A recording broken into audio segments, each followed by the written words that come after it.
செபதேவின் மக்கள் யாக்கோப்பும் யோவானும் அவரை அணுகி சென்று அவரிடம், போதகரே, நாங்கள் கேட்பதை நீர் எங்களுக்கு செய்ய வேண்டும் என விரும்புகிறோம் என்றார்கள்.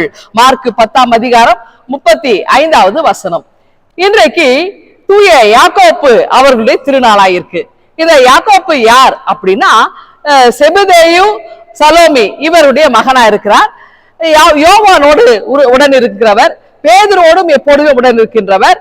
இவர் பாத்தீங்கன்னா இயேசுவோடைய முக்கியமான திருப்பணிகளிலே ஒரு நற்சான்றாளராக இருந்திருக்கின்றார். அதாவது ஒரு முறை இயேசு கிறிஸ்து எருசலேமுக்கு போகும்பொழுது சமாரியா வழியாய் போகிறார். அப்பொழுது யாக்கோப்புக்கும் யோவானுக்கும் இடிமுழக்கத்தின் மக்கள் அப்படின்ற ஒரு பெயரை வைக்கிறாரு. அதன் பிறகு பாத்தீங்கன்னாக்கா மறுரூப மலையினுடைய நிகழ்விலும் ஆண்டவர் இயேசுடைய அந்த நிலையை இவர்கள் நேரிலே கண்ட சான்றாளராக இருக்கின்றார். ஜெப ஆலய தலைவராக இருக்கின்ற எபிரினுடைய வீட்டிலே அந்த மகள் உயிர்த்தெழுதலின் போதும் இவருடன் சான்றாளராக இருக்கின்றார். இப்படி பல நிகழ்வுகளிலே யாக்கோப்பு உடன் இருக்கிறார். இயேசு கிறிஸ்துடைய மரணத்துக்கு பிறகு, உயிர்த்தெழுதலுக்கு பிறகு உலகமெங்கும் சென்று எனக்கு நற்சாட்சியாளர்களாக இருங்கள், சுவிசேஷத்தை அறிவியுங்கள் என்ற ஆண்டவருடைய கட்டளை ஏற்றி இவர் என்ன செய்கிறார்? ஸ்பெயின் நாட்டிற்கு செல்கிறார். அங்கே சென்று கெரனடா என்று சொல்லக்கூடிய இடத்திலே இவர் அருளரை ஆற்றும் பொழுது அங்கே இவரை கைது செய்கிறார்கள். அதாவது கிபி 40 நடக்கின்ற ஒரு செய்தி இது. அதன் பிறகு அங்கே எப்ரோ என்று சொல்லக்கூடிய ஒரு ஆற்றங்கரை, அந்த ஆற்றங்கரையில அவர் மீண்டுமாய் அங்கே செய்தி கொடுத்து கொண்டிருக்கிறார். அது மத்திய தரைக்கடலிலே கலக்கின்ற ஒரு அழகான ஒரு நதி.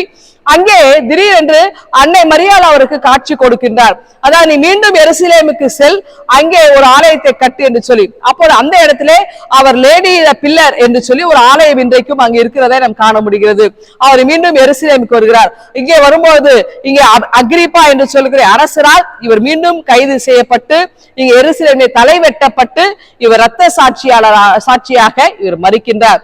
ஆண்டவர் இயேசுவுக்காக நற்சாட்சியாளராக இங்கே யாக்கோப்பு மரித்திருக்கின்றார். அவருடைய வாழ்வுக்காக நாம் நன்றி சொல்ல அழைக்கப்படுகின்றோம். அதே நேரத்திலே இயேசுவுக்காக நாமும் யாக்கோப்பை போல துணிவோடு ஆண்டவர் இயேசுவுக்காக நாம் இங்க எல்லா இடங்களிலும் ஆண்டவர் இயேசு உயிர்த்தெழுந்தார், அதற்கு நாங்கள் சான்றாளர்கள் என்று சொல்லி நாமும் ஆண்டவர் இயேசுடைய வார்த்தைகளை கொண்டு செல்ல திகழ்வோம்.